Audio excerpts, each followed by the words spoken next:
y entiendo que mi aporte puede ir hacia dar algunas pistas de por qué una coalición supuestamente de centro-izquierda y pretendidamente democrática ha consolidado después de 18 años no solo la Constitución del 80, sino que los elementos básicos estructurales del modelo económico y social impuesto por la dictadura. Una primera reflexión es que este fenómeno hay que verlo a la luz del cambio profundo que ha sufrido el liderazgo de la Concertación. Cuando estoy hablando del liderazgo de la Concertación, léase los que hegemonizan el liderazgo de la Concertación, porque veo aquí presentes a dos connotados concertacionistas que no los incluyo dentro de esos que hegemonizan el liderazgo de la Concertación. Porque el primer cambio ha sido el cambio del concepto de democracia. Ha sido un cambio sustancial que ha sufrido este liderazgo. Y para estos efectos, quiero simplemente remitirme a lo que la Alianza Democrática en julio de 1984 señaló con perfecta claridad y con total propiedad cuando decía que no hay democracia posible mientras deja la disposición transitoria de la Constitución del 80, pero además, mientras los preceptos permanentes de esa Constitución, si no se hace un cambio del Congreso Nacional, si no se hace del Congreso Nacional un cuerpo verdaderamente representativo de todos los sectores del pueblo de Chile, elegido íntegramente por sufragio universal y dotado de reales atribuciones legislativas y fiscalizadoras, si no se democratiza la composición del Tribunal Constitucional, si no se deroga la inmunidad de los jefes de las Fuerzas Armadas y de Orden, etcétera, etcétera. Es decir, todo lo que se ha llamado los enclaves autoritarios. No hay democracia si no hay este cambio. Pero ¿qué pasa en agosto de 1991? Recordemos que el entonces presidente Ewing decreta que la transición se acabó y que ya estamos incuestionablemente en un sistema democrático, solo que imperfecto. Solo que imperfecto, y para perfeccionarlo, como si existiera alguna democracia perfecta en el mundo, para perfeccionarlo entonces es necesario hacer estas reformas constitucionales para liquidar los enclaves autoritarios.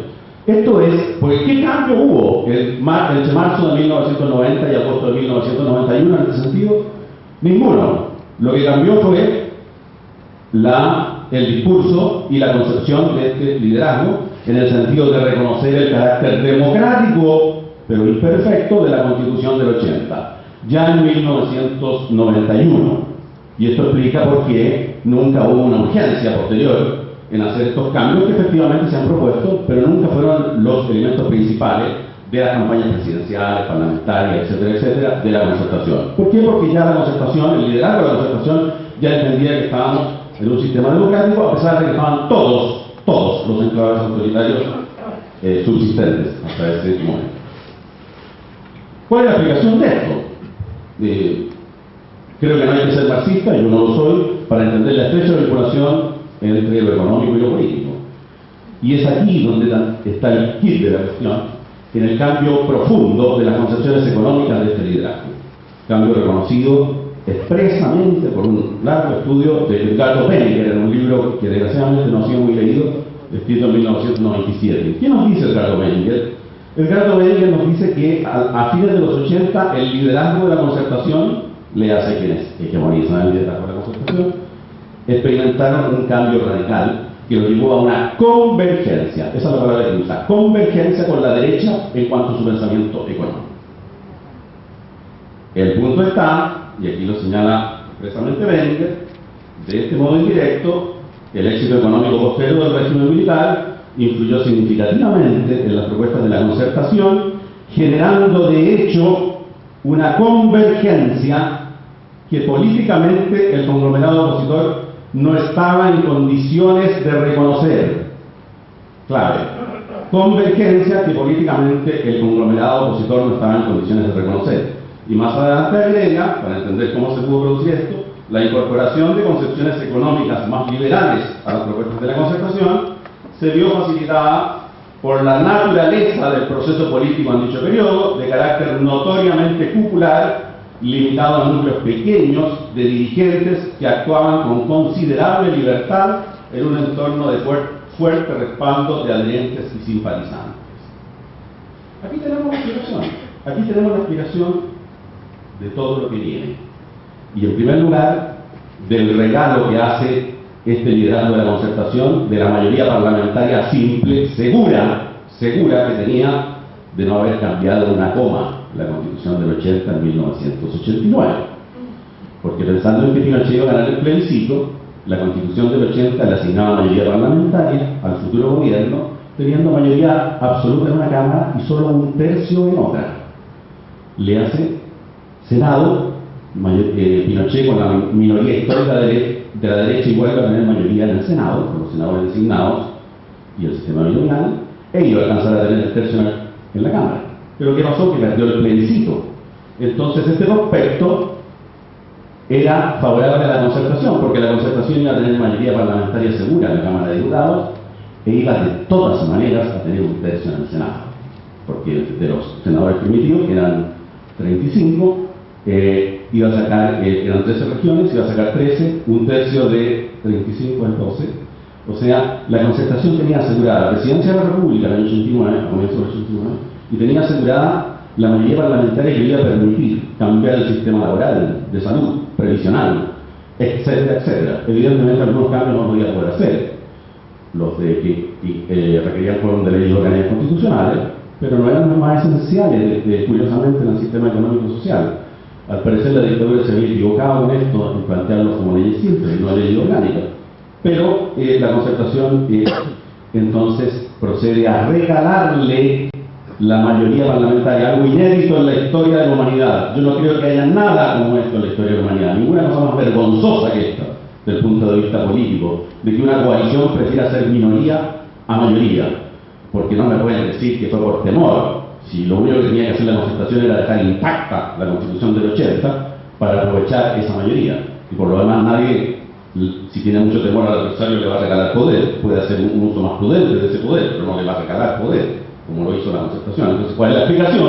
Que como el liderazgo de la concertación ya no creía en lo que estaba prometiendo, en su programa del 89, que propone muchos cambios, sería bueno que lo leyeran, entonces lo que había que hacer era regalar esta mayoría para poder echarle la culpa de todo a que no había mayoría parlamentaria. Y así fue. Y así fue, y así se produjo posteriormente que, pese a la experiencia de la elección del 89, en que hubo un pacto implícito con el Partido Comunista, donde se eligieron dobles senadores, pese a esa experiencia, se rechazó de plano cualquier pacto electoral, solo electoral, con el Partido Comunista y las otras fuerzas de izquierda, que le había permitido, proyectando las cifras, tener también mayoría parlamentaria propia en 1998.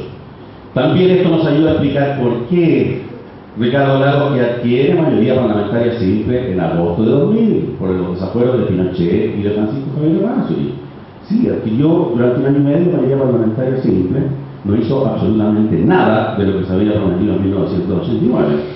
¿Y por qué Michelle Bachelet, con mayoría parlamentaria simple hasta hace poco, no hizo nada de lo que se prometió en 1989? Entonces, esa es la situación.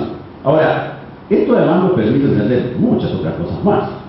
El beneficio del tiempo me voy a concentrar en una, en la autodestrucción de los medios de comunicación, hecha por el liderazgo de la concertación, porque también nos permite entender por qué la concertación se conformó con la atomización social que dejó la dictadura. No ha tenido ningún esfuerzo en desarrollar los sindicatos, las juntas de vecinos, los colegios profesionales, etcétera, etcétera. Ha quedado feliz con esta situación de atomización social que le permite desarrollar políticas no más asistenciales. También podríamos entender mucho de lo que ha pasado sobre la falta de justicia en las violaciones de derechos humanos, que afortunadamente con la detención de Pinochet, que por favor no se la podemos cargar a la concertación, o sea, se hizo todo lo posible por evitar el juicio de Pinochet en Europa, y después aquí está Juan Guzmán, que fue víctima de presiones públicas y privadas sostenidas para que Pinochet fuera eximido de juicio por razones de salud. Pero sin embargo eso evidentemente abrió un campo para que el Poder Judicial buscara una reivindicación histórica, y es lo que estamos viendo ahora. Pero, por favor, eso no ha sido obra de la concertación, todo lo contrario. La concertación desde el año 93 empezó a tratar de aprobar proyectos de punto final encubiertos que afortunadamente les fueron rechazados. Pero en fin, me voy a centrar en algo que es absolutamente ilustrativo y demoledor, que es el tema de las políticas de destrucción, porque aquí no es mentira, es un mito que actuó el mercado, también actuó el mercado, pero básicamente los gobiernos de Elwin en adelante hicieron políticas activas de destrucción de la